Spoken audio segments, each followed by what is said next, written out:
आकाशवाणी नागपूर. रेवती जोशी आपल्याला ठळक बातम्या देत आहे. पंतप्रधान नरेंद्र मोदी आज सकाळी 11 वाजता आकाशवाणीवरच्या मन की बात या कार्यक्रमाच्या माध्यमातून देशवासियांशी संवाद साधतील. हा या मालिकेचा 134वा भाग असेल. हा कार्यक्रम आकाशवाणी आणि दूरदर्शनच्या सर्व वाहिन्या, AIR न्यूज हे संकेतस्थळ आणि न्यूज ऑन AIR मोबाईल ॲपवर प्रसारित केला जाईल. मराठा आरक्षणाबाबत निर्णय घेताना सरकार सकारात्मक असून दोन समाजांमध्ये तेढ निर्माण होईल असं कोणतंही काम करणार नसल्याचं मुख्यमंत्री देवेंद्र फडणवीस यांनी स्पष्ट केलंय. दरम्यान मराठा नेते मनोज जरांगे यांनी काल मध्यरात्री आपलं उपोषण स्थगित केलंय.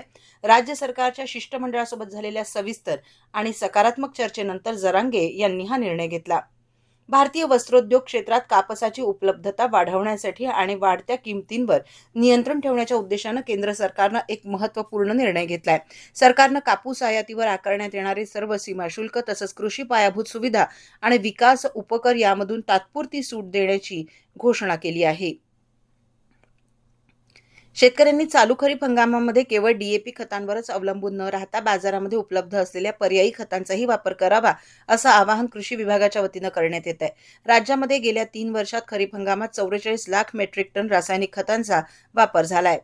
पुणे विषारी दारू प्रकरणातील मृतांची संख्या आता 22 झाली असून या प्रकरणात 10 जणांना अटक करण्यात आली आहे. या प्रकरणी पोलीस आणि राज्य उत्पादन शुल्क विभागाच्या 22 जणांचं निलंबन करण्यात आलं असून या प्रकरणाचा तपास आता CID कडे देण्यात आला आहे.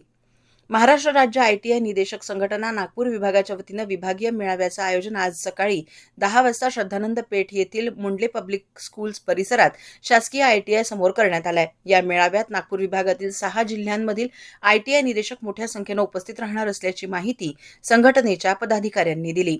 येत्या 24 तासात कोकण, मध्य महाराष्ट्र, मराठवाडा आणि विदर्भात तुरळक ठिकाणी सोसाट्याचा वारा आणि विजांच्या कडकडाटासह पावसाची शक्यता असून विदर्भात तुरळक ठिकाणी गारा पडण्याचा अंदाज हवामान विभागानं वर्तवलाय. याबरोबरच हे ठळक बातमीपत्र संपलं. यापुढील ठळक बातमीपत्र आपण 11:57 ऐकू शकाल. नमस्कार.